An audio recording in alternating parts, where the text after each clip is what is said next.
Para dar continuidad, el día de hoy vamos a hablar de la parte de tumores de plexo coroide y la parte de teratoide, rhabdoide y las presentaciones atípicas a nivel del sistema nervioso central. Por quien les habla, Luis Carlos Sucros Berrío, residente de Oncología y Hematología Pediátrica de cuarto año.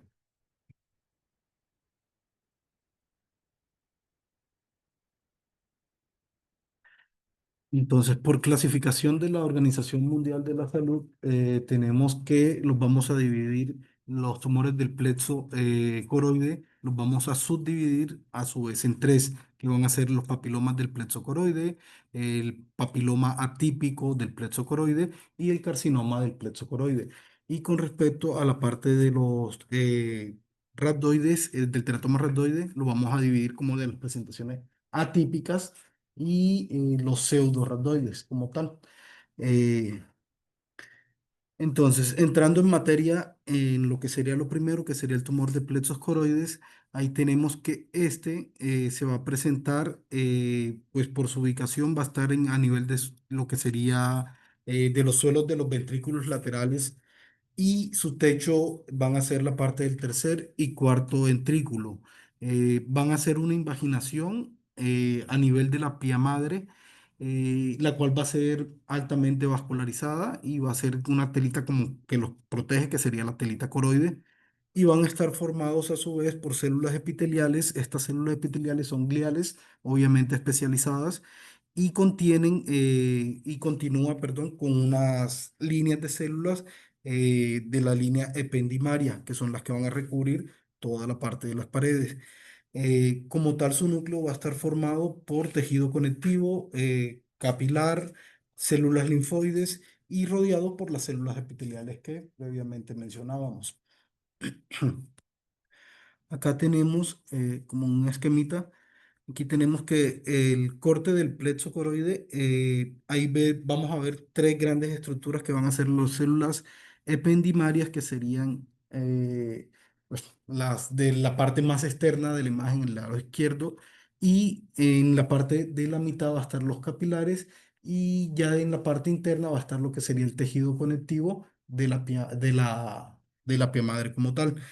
Con esta van a tener que, a ella van a estar llegando como tal la parte de los desechos y los solutos innecesarios, y de esto pues se va a obtener lo que sería útil para la formación de la parte de del líquido cefalorraquídeo, con la parte de directamente la glucosa, el oxígeno, las vitaminas y los iones necesarios para su proceso. Eh, ¿Estos de qué se van a encargar a su vez? Pues, su función va a ser la parte de ayudar a la producción de la parte del líquido cefalorraquídeo, también a la formar la parte de la barrera hematoencefálica, y van a ayudar para el mantenimiento de la hemostasis extracelular. Nos van a ayudar también para la regeneración de los tejidos y las neuronas cíclicamente, y la desintoxicación del cerebro como tal. Esta va a ser su función. Hablando un poco de lo que sería la parte de la epidemiología, entramos que estos son tumores pues bastante raros. Vamos a tener que se van a presentar aproximadamente 0,3 por cada millón de niños, y esto nos daría aproximadamente del 2 a 4% de todos los tumores cerebrales en la población pediátrica como tal. Eh, Su edad o su mediana de presentación va a estar de los 12 a los 24 meses de edad, y suelen ser tumores de gran tamaño, muy vasculares, y pueden estar pues ocupando varias estructuras como tal. En pacientes menores de 2 años se consideran que son el 20% de todos los tumores que pueden aparecer. Entonces, ahí tiene una incidencia un poco importante. Con la parte de los tumores del plexo coroide también tenemos que se calcula que por cada año 124 personas reciben el diagnóstico de tumores de plexo coroide. Y se dice que, pues se calcula que aproximadamente 1.423 personas viven con dicho tumor. Y pues eso nos dice que puede haber alguna supervivencia en pacientes con este diagnóstico. Hablando un poco de lo que sería su etiología, pues también como los temas previamente mencionados, mucho se desconoce cuál sería la fuente como tal de la etiología, pero se asocia a mutaciones de la línea somática o de las líneas germinales. y puede estar directamente relacionada principalmente a lo que sería el TP53. Se dice que del 50 al 55% de los casos pueden estar asociadas con mutaciones relacionadas al TP53, que sería como el que más se ve afectado.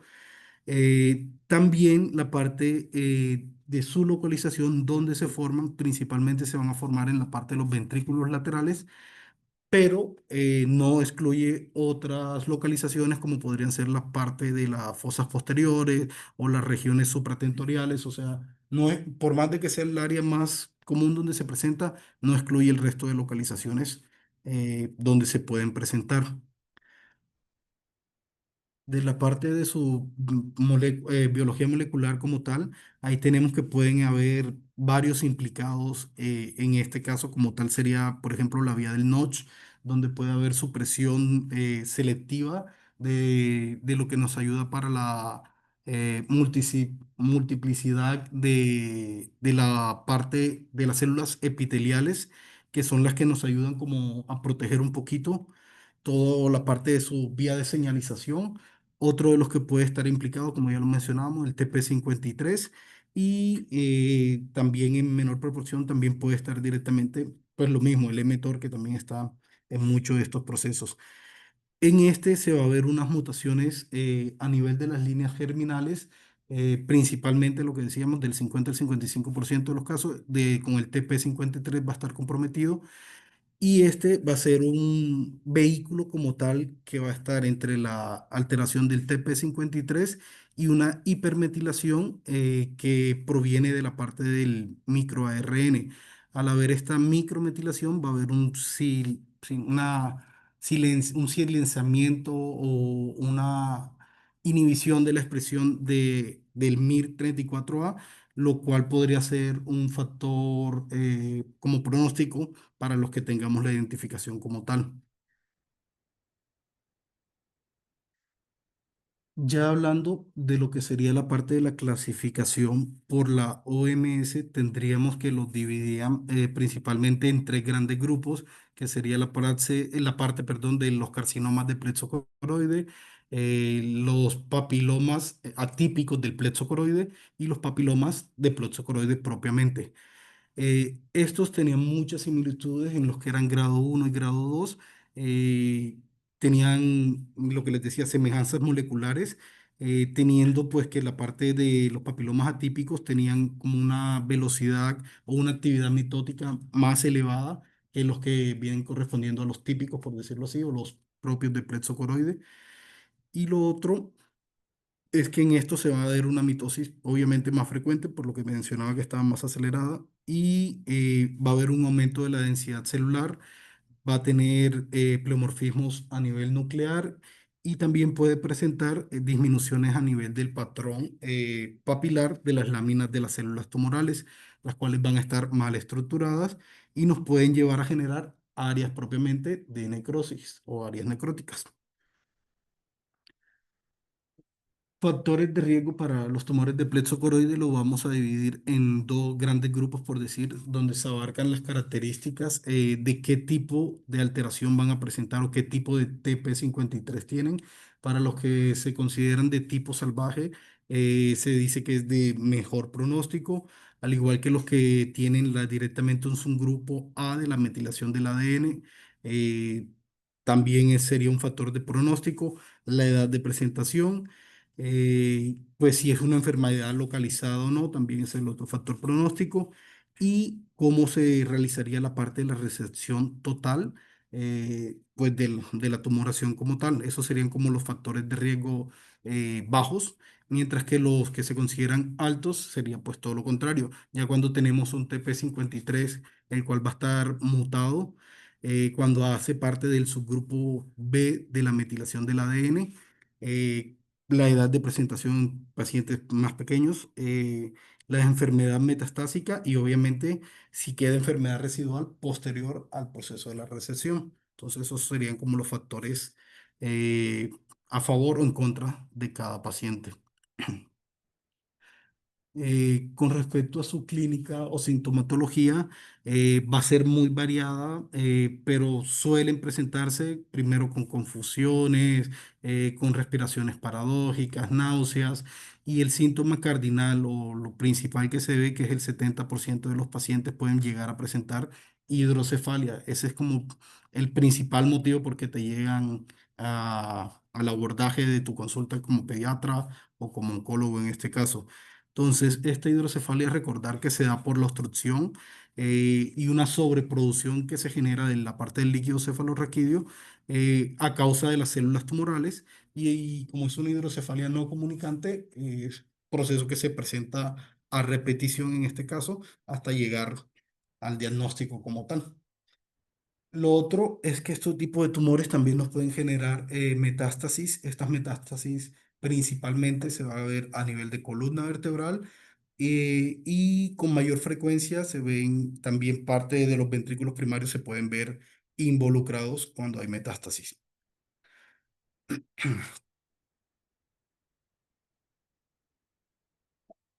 Dentro de las ayudas diagnósticas, tenemos pues lo ideal, si pudiéramos a todos hacerle una resonancia, sería el mundo utópico, pero como ya nos hemos dado cuenta, no es a veces el primer estudio que se realiza. Si lo podemos realizar de primera intención, genial. En esta esperaríamos encontrar lesiones de bordes irregulares con características de coliflor, lo describe la literatura. Lo otro importante es que estos tumores van a tener un realce importante y llamativo cuando se realiza la parte de contraste y se puede ver acompañado pues, de la hidrocefalia que mencionábamos y de la inflamación a nivel del cerebro. En este caso también podemos encontrar tumores únicos o múltiples para que tampoco sea como una imagen que nos asuste. Dentro de los otros abordajes de ayudas diagnósticas, lo que le decía, muchas veces pasa que al paciente lo primero que le van a realizar es directamente una ultrasonografía, una radiografía, y es esta imagen que no nos va a dar muchas características, te está diciendo hay algo, pero igual te tocaría hacer el resto de abordaje para poder llegar a identificar como la imagen del lado derecho, que ya por lo menos tenemos que es una tomografía y ya vemos con mayor precisión qué tipo de masa estamos presentando. Ahí pues son lesiones que pueden desplazar línea media, de bordes irregulares, de crecimientos y ubicaciones muy variadas. Entonces, sí es como para estar muy pendiente que no va a ser una única localización para hablar de plexosporoides. Lo que les mencionaba, la hidrocefalia puede estar acompañada de masa, puede comprometer a cualquiera de los ventrículos. Eh, También se puede ver que en algunos pacientes va a generar desplazamiento de la línea media y pues tienen la característica que son buenos captadores de la parte de su contraste. Entonces ahí nos va a ayudar para tener mayor claridad de a qué corresponde como tal cada tipo de masa. Eh, pues estos son los diversos ejemplos de los tumores de plexo que encontré. De su crecimiento. Ah, bueno, también que tienen un patrón de crecimiento muy rápido con respecto a los controles previos. Si le haces el control al mes, puedes ver que ha crecido notablemente tanto la parte de su hidrocefalia como la misma masa como tal.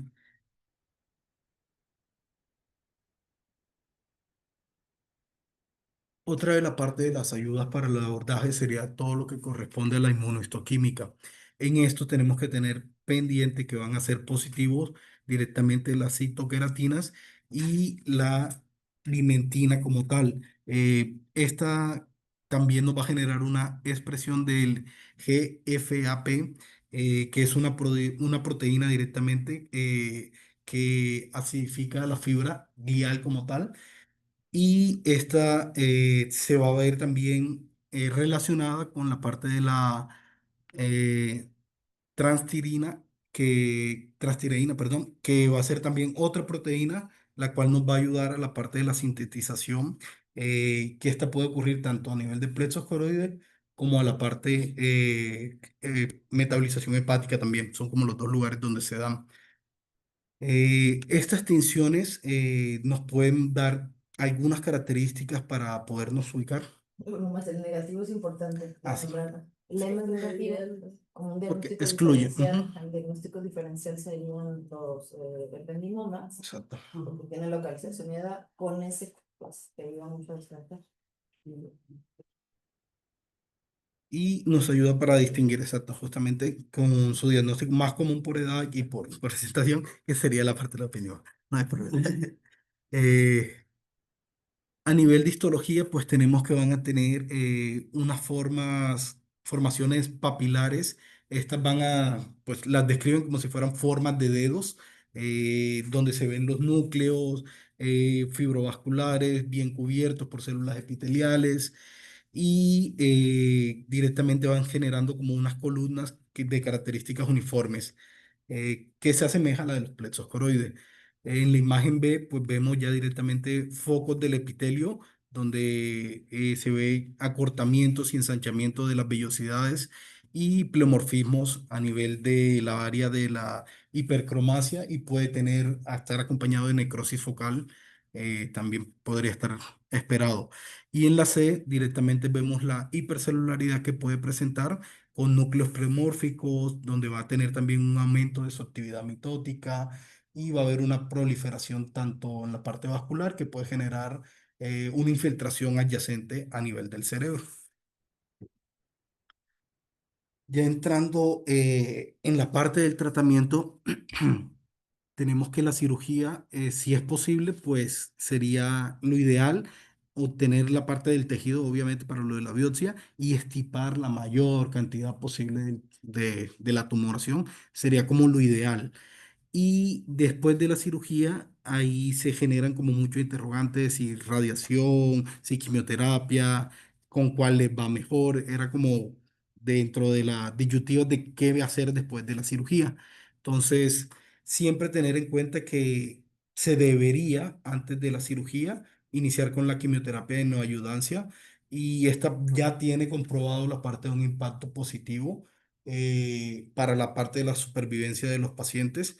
Esta quimioterapia de neoayudancia nos va a ayudar. Lo ideal es que sean antes de y hasta se puede considerar un segundo ciclo en caso de que vaya a tener una nueva ventana o una nueva intervención quirúrgica, que muchas veces lo programan como para un segundo tiempo, completar la parte de su abordaje quirúrgico.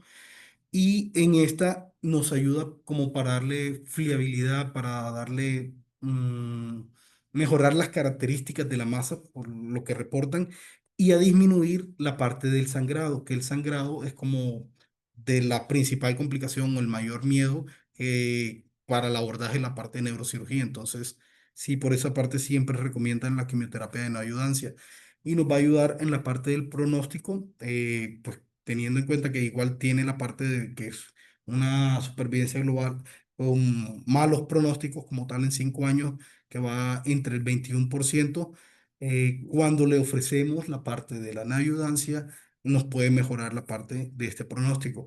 Estas neoayudancias generalmente se dan con ciclofosfamide, topósido, carboplatino y vincristina, es como los esquemas más utilizados. Y también en la parte quirúrgica, si no hay la oportunidad de quimioterapia porque son muy pequeños, no se falla renal, obviamente, como se la criatura, también se le puede hacer una obliteración del vaso sanguíneo que lo alimenta. Ese es un estudio de angioresonancia. Y también eso te sirve para que después de la cirugía y no sangren tanto. Sí. O sea, no nomás está la quimio, también está ese proceso. No tiene que ser un neurocirujano endovascular, sino que puede. Después, en la parte del tratamiento, ahí evaluaban pues los diversos eh, los protocolos, las líneas que se han seguido, como para mirar con cuál nos ha ido mejor, con cuál se puede guiar uno. Y eso se recogió todo en la parte del CIOP 2000. Como cada latitud, pues tuvieron la parte de unos criterios de inclusión, lo que decíamos en las clases previas, anteriormente estaban mal clasificados, entonces los metían todos como en una sola bolsa Yo lo que vino y también fue cambiaba todo. este 53, Sí. ya ves, Entonces, en este estudio, que es lo que la doctora me compartía era eso, que hicieron la exclusión de quienes sí podían entrar en el estudio, quienes no podrían, y los apartaron bien los grupitos, teniendo los criterios de inclusión y exclusión. Y en definitiva lo que dijeron, pues todo el que se pueda mirar, qué lado le favorecería del estudio, a quién le convendría cisplatino, a quién le convendría la parte de carboplatino, eh, y los dividía por brazos. En este pues tenían que eran 85 instituciones de 23 países diferentes. Este estudio fue realizado del 2000 al 2010 y por los grupos que dividía, vamos a hacer énfasis en los que están más que todo del lado derecho, que son los pacientes de acá, de este lado, que son los pacientes que van a requerir la parte de la intervención. Entonces, en este grupo de pacientes, evaluarle qué tanto va a ser la parte de su tumor residual que quedó posterior a la recesión, o si fue recesión parcial cuando realizaron la biopsia, o directamente si quedaron sin tumor para hacer el abordaje, lo que viene. Eh, Ahí los dividieron por la parte de los grupos y tenían que, estos pacientes podrían estar asociados a algunos síndromes que también podrían cambiar los pronósticos, como sería el síndrome de Li-Fraumeni, por ejemplo. Y hacían el otro enfoque, era con las tablitas, qué tanto era el grado de recesión total de la masa y cómo les iba a esos que tenían recesión total de la masa. Pues con el esquema de tratamientos que ya mencionábamos, ahí el ciclo que les planteaban a los pacientes era un ciclo que comprendía etopósido, carboplatino, por días, y lo otro fármaco que entraba ya al final era la parte de la vincristina. En este miraban qué mortalidad habían tenido y en este caso hubo pacientes que reportaron directamente mortalidad, pero estaban asociados al síndrome de Li-Fraumeni previamente al diagnóstico. Entonces lo dejaron como Aunque eso otro fue, desencadenante. y fue retrospectivo, o sea, Sí, pues no sabían que tenía mucho tiempo y después ya dieron estos que después dieron mal, porque tenían un de positivo. exacto. Y ese fue el factor como desencadenante para el lado de los que peor les fue. Y como tal, acá trayendo la parte de las gráficas directamente, tenemos que mejoraba directamente, pues tenía un impacto parcial, porque igual nos sigue yendo mal en toda esta parte de los pronósticos, pero les iba menos peor, por decirlo de alguna manera, a este grupo de pacientes. Entonces, el papi, ah, Exacto, hay que es local, no, hasta ahí llegaba. Entonces esa era. Y de conclusión de la parte quirúrgica nos traía pues que directamente que el efecto pronóstico de la resección completa parece significativo para los eventos libres de enfermedad y está todavía como muy limítrofe con la parte de la supervivencia global. Pero pues por lo menos les vamos a garantizar mejor calidad de vida el tiempo que van a estar. Y lo otro es que estas diferencias también iban a variar o fueron como parte de la discusión de acuerdo al grado histológico que tenía cada paciente. Lo otro es que el análisis en cada grupo dijeron que no fue beneficioso, perdón, para la parte de la supervivencia libre de evento y la supervivencia global en total. O sea, no lo pudieron como individualizar porque no hubo como un marcaje de la parte del grupo histológico a que correspondía cada uno. Entonces quedaron como en una sola bolsa todavía muchos pacientes para poder diferenciar a cuáles les iba mejor y cuáles no. Con respecto a la parte de la radioterapia, tenían la salvedad que después de al menos 2 ciclos de quimioterapia, el paciente sí iba a beneficiar de la radioterapia. Y en esta sí había pues un impacto importante con respecto a la parte de la supervivencia global y la supervivencia libre de eventos. En la libre de eventos teníamos que pasaba del 47% a un 76,5%. Y de la parte de la supervivencia global pasó del 55 al 96%. O sea, en estos pacientes, por lo menos a 2 años, hubo un cambio muy significativo. Lo muy único malo importante son los efectos colaterales de la tardios. radio. Estamos hablando de bebés. De bebés, yo preguntar qué edad, o sea, todos. Es Sí, que, se sí, reñía, pero era con radioterapia focal, ¿no? sí, No a todo el cráneo. Ujú. Sí, sí. Pero igual a cualquier edad. O Sí. sea, no tuvieron límite. no. No, pero es que no hay otra forma de salvarles la vida. Aquí el problema, y la verdad es que sí es un problema los multifocales. No, eso para irradiarlos es un robo. Exacto. Casi, casi no puedes, porque pues, todo el cráneo. De hecho, fue de los puntos de exclusión del artículo porque decía que por la multifocalidad, Tienen que ser los como lo hace para hospitales, protegerlo. son más, o sea, Entonces sí fue. ¿Ha visto algo como radiación paliativa en algún caso? O sea, que sean dosis muy pequeñas y que por mucho tiempo. O sea, en eso tiene sentido. Que no se considera tanto paliativa porque si los totalidad así la focaliza. Ok. De hecho, esta diapositiva hace más o menos referencia a lo que te decía. Si era multifocal, era parte de por qué los podían excluir. Si era metastásico, también los podían excluir. Entonces, ahí hacían como el recopilado de todos esos pacientes de por qué no entraban en el grupo como tal del estudio. Te la acabo de imaginar, es así, ¿no? No es paliativo. Hicieron 4, ¿no? Y Pues a lo mejor las hicieron, pero digamos que no es algo que tú querrías mucho hacer, porque imagínate, es un bebé de 1 año, las carnes sí está que mayor de 3 años. Ah, sí, tiene más de 3 años, ya no sé más, igual que medulloblastoma. Estoy hablando yo de bebés, pues que estos casi siempre son bebés, ¿sí? Sí, dice radiación solo Sí, al es cumplir que este los fue el 3 otro grupo, años. exacto. y solo cumplió los 3 años. Sí. Ah, entonces. Es que el anterior fue el grupo previo, menores de. Ah, y estos Y, son. y este sería el bloque B, por decirlo así, que son los mayores de. Y también lo mismo tienen, sí, menos, da menos miedo. Sí, pues sí.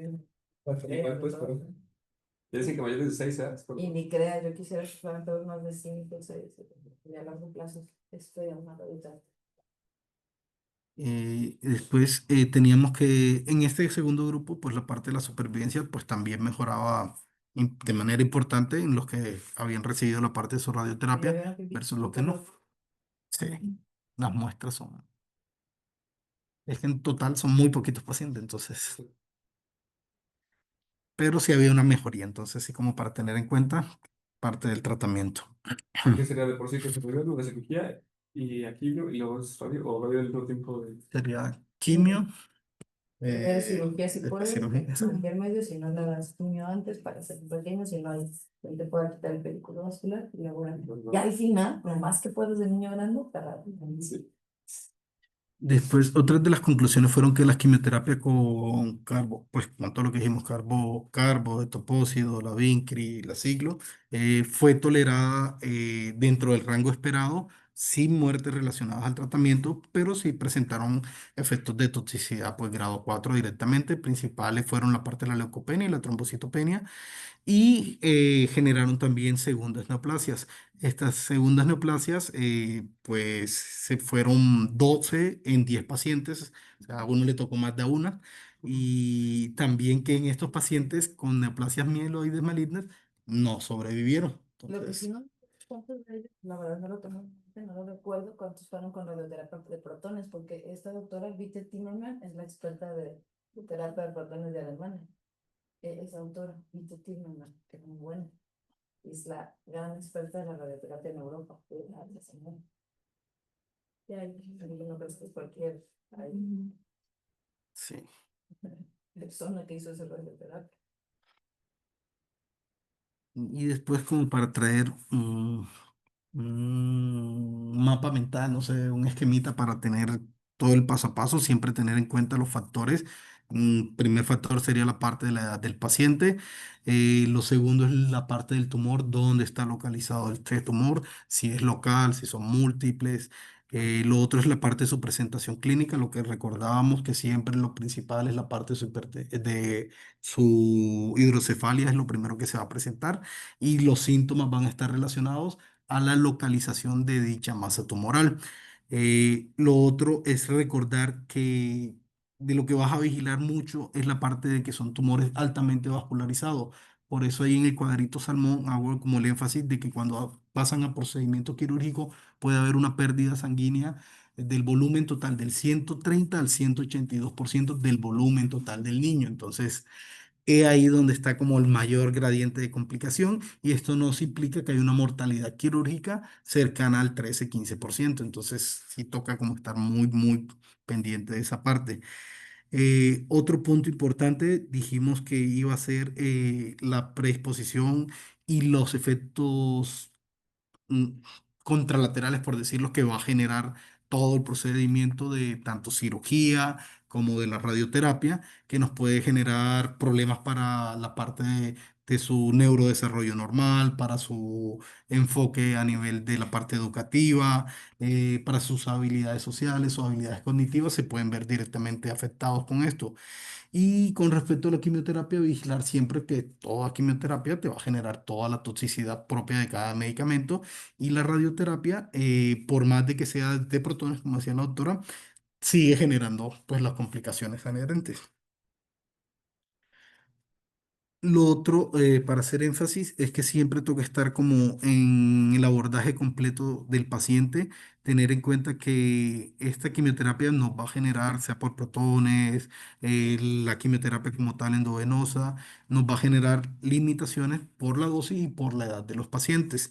Lo otro es que nos puede disminuir o nos puede predisponer a aparición de nuevos tumores. Y esto va a aumentar obviamente la parte de la mortalidad. Siempre tener de la mano que tenemos que trabajar con un equipo de rehabilitación para todo el proceso que va a conllevar a lo que, pues, a lo que queda después del paciente en todos sus procesos de involución que puede presentar. Y pues de perlita o de dato importante, tener lo del TP53, que es lo que va a ser el diferencial, sobre todo para otros diagnósticos. Entonces nos va a confirmar o nos va a ayudar a excluir la parte de su diagnóstico. Entonces, para vigilar eso mucho. La inmunohistoquímica sí ayuda un montón, pero no es el diagnóstico definitivo que tenemos que corroborar con el estudio. Entonces, dentro de las secuelas, tenemos que el daño neurocognitivo es como lo que más se presenta. Ahí la parte de la coeficiente intelectual es lo que va a estar más reducido. Esto obviamente te va a generar disminución para la parte de la evaluación de su pensamiento lógico, crítico, déficit de atención. Se va a alterar la parte de las habilidades de retención de memoria. Entonces, todo este paciente va a quedar con muchas secuelitas esperadas por todo lo que se le propuso de tratamiento. Y bueno, va a tener también pérdidas paulatinas de lo que sería de la escala de funcionabilidad del paciente. Entonces, que por año puede perder de 1 a 4 puntos en general. Entonces, cada año va a ir teniendo un deterioro más marcado por más de que le ofrezcamos todo el resto de rehabilitación. Ahora entrando al otro grupo, vamos a hablar de lo parte de los tumores teratoides, de la parte de los rhabdoides típicos del sistema nervioso central y el síndrome de predisposición al tumor rhabdoide como tal. En este, pues si teníamos que el anterior era un grupo raro, estos son aún mucho más raros, son tumores embrionarios muy poco frecuentes. Directamente se diagnostican de manera casi que errónea o se confunden mucho con la parte de meduloblastoma principalmente. Y lo que decía antes, los metían en un solo grupo y ahí quedaban todos como si fueran lo mismo y obviamente no. Y era una enfermedad que se considera, pues todavía tiene mucha tasa de mortalidad, pero todavía se consideraba que era mortal antes 100%. Exacto. 35, 40, muy bien. Dependiendo del país. Exacto. Entonces, sí ha estado ahí esa parte de que sí nos ha ayudado de pues saber que es una enfermedad diferente para saber que sí se le puede hacer algo más enfocado en ella. En esta tenemos que por epidemiología correspondería del 1 al 2% de los tumores del sistema nervioso central y en pacientes menores de 3 añitos correspondería cerca del 90% y en menores de 1 año hay que hacer aún más énfasis porque correspondería a la mitad de estos pacientes. Su edad de presentación típicamente es de los 16 a los 18 meses como la mediana de presentación. Y con ella tenemos que tener que también pues puede ser una enfermedad metastásica. Generalmente al momento del diagnóstico del 20 al 40% ya está con metástasis cuando se da la parte de su diagnóstico. En esta siempre hay que hacer una evaluación de la parte del eje neurológico directamente con imágenes transversales, estudios de citoquímicos, líquido cefalorraquídeo y recordar que la parte de su presentación o su localización, el área donde más se ve es en la parte de la fosa posterior, que puede ser cerca del 60%, 65%. Y a nivel del área supra tentorial, más o menos el 30%. Y ya el resto de porcentaje, que es más o menos un 5%, va a ser multifocal, que va a estar generalizado. En la parte de esos hallazgos de la parte molecular y biológicos, tenemos que se van a deber a, son como mutaciones directamente que se van a dar de manera de específicas, eh, que van a estar identificadas principalmente en los procesos de remodelación de la parte de la cromatina y en esta se van a ver que se pierde la efectividad del mecanismo de la oncogénesis de las etapas iniciales. Entonces, esto nos va a generar cualquiera de estas alteraciones, pues al tener esta pérdida nos van a producir una sobreexpresión porque no hay quien lo regule y esto es lo que nos lleva a una respuesta acelerada y como va a actuar como un potencializador para aparición directamente de esta patología. El más común es el SMAC-RCB1. Es como el que más se está descrito en todos los casos de literatura. Entonces, es como el que hay que hacerle más énfasis directamente. Lo otro es que, pues como les mencionaba, ayuda a la parte de la regulación epigenética y a la progresión del ciclo celular, en las fases del ciclo celular. Cuando no hay una señalización, obviamente se da la respuesta inadecuada del mismo. Aquí los dividían, perdón, un poquito por la parte del grupo y los dividían como grupo uno, grupo 2A y grupo 2B.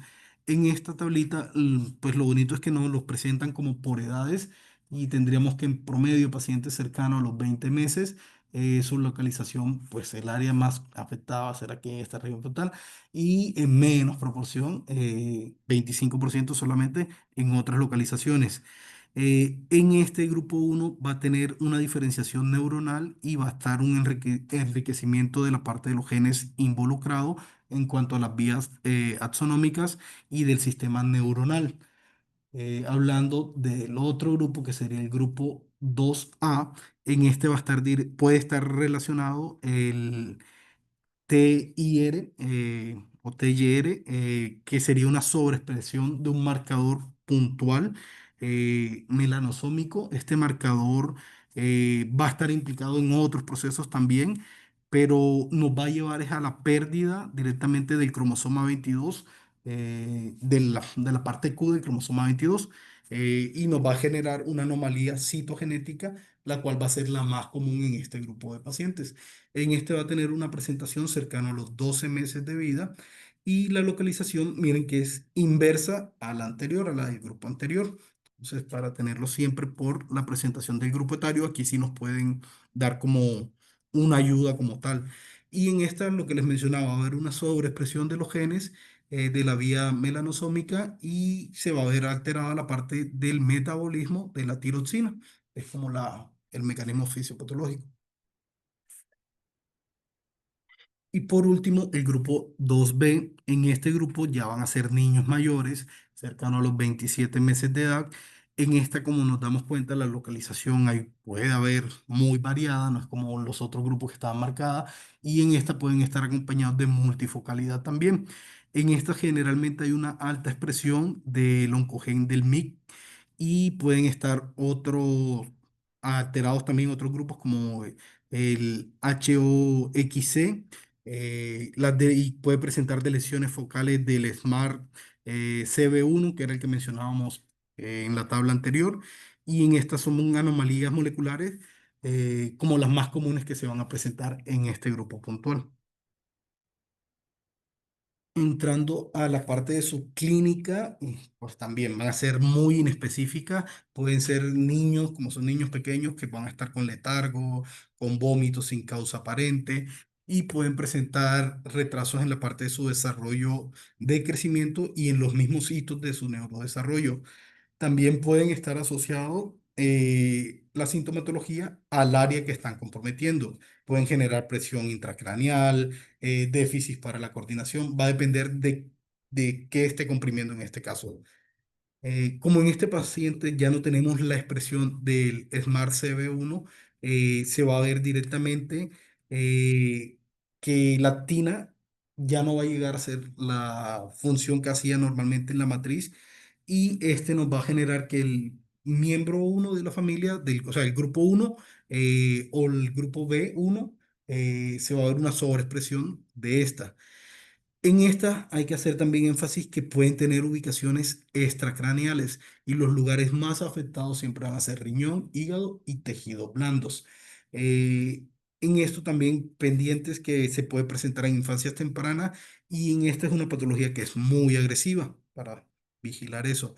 Cuando hablamos de ubicaciones, aquí tenemos como en el esquemita más o menos, pues las presentaciones típicas, perdón, y lo más esperado serían las que encontramos a nivel, pues, del cerebro. Tejidos blandos de cuello, hígado y la parte de los riñones son como los que más van a ver esta sobreexpresión o estas otras áreas de presentación. En esta siempre tener pues el historial del paciente, si tiene directamente algún antecedente familiar, porque puede tener un componente hereditario importante. También si es el primer caso, pues mirar que algún otro pariente no haya tenido una expresión menos acentuada de esto. Y pues si se pudiera hacer toda la parte del abordaje eh, pues genético sería ideal, pero ya sabemos cómo estamos limitaditos algunas veces. Va. Entonces, de ayuda diagnóstica, de ayudas diagnósticas tenemos que la resonancia magnética de cráneo, la parte de columna y siempre tratar de que esta resonancia sea con gadolínio, obviamente. También importante lo que les mencionaba, la parte de las funciones lumbares, estudios complementarios como las tomografías, los exámenes de laboratorio adyacentes, dependiendo qué síntomas esté generando el paciente y la evaluación de la parte de su tratamiento quirúrgico por apoyo de neurocirugía. Vamos a ir más a detalle. Con la parte de las ayudas diagnósticas, lo primero sería la resonancia magnética, con la parte de su neuroeje idealmente. En estas vamos a tratar de ubicar que son masas grandes, de gran tamaño, de características heterogéneas, pueden estar con áreas de necrosis y también pueden tener edema perilesional. Con estas también tener en cuenta que a nivel de T2 vamos a encontrar muchas veces la parte de la restricción a nivel de la difusión que ya hemos mencionado en otros grupos, como lo que se ve aquí, que hay limitación a nivel de la restricción. Pues estos son otros modelos de masa, también lo mismo, las localizaciones pueden ser variadas, de importante tamaño, siempre tener en cuenta eso. Sus áreas de presentación más comunes, la cerebral, como mencionábamos, a nivel del cuello, hepático y renal, son como los cuatro grandes grupos. Dentro de las ayudas diagnósticas, siempre tratar de hacerle el abordaje completo para buscar que se van a ver paredes gruesas, onduladas.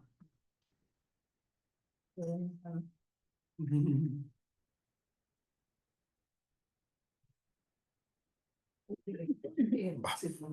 Entonces, en este tumor pseudocerebris también podemos encontrar que se van a ver muchas veces como si fueran abscesos, en las cuales van a tener una pared gruesa, ondulada, con realce heterogéneo. En estas pueden estar acompañadas de hemorragia intratumoral también, la cual nos confunde muchas veces como si fuera un absceso. Eh, y también la presentación, lo que decíamos, aquí se va a dividir en los mismos grupos ya esto lo mencionamos, se va a ver a nivel de patología con características macroscópicas donde van a ser de color rojas, rosadas, y vamos a encontrar áreas, podemos encontrar áreas de focos necróticos y hemorrágicos en muchos casos. Microscópicamente los vamos a ver como lesiones heterogéneas, de difícil de diagnosticar. Con componentes directamente neuroendodérmicos, mesenquimales y epiteliales primitivos. Eh, para la parte de su tratamiento, lo que siempre hablamos, la recesión quirúrgica sería como el pilar uno, acompañado de lo que sería su quimioterapia y la radioterapia. En este caso, la parte de la cirugía nos va a ayudar para que, pues directamente con lo que más los han estudiado es la parte de este grupito que es el Comité de Grupo Europeo de Rhabdoides, que es el que tiene como el registro más completo.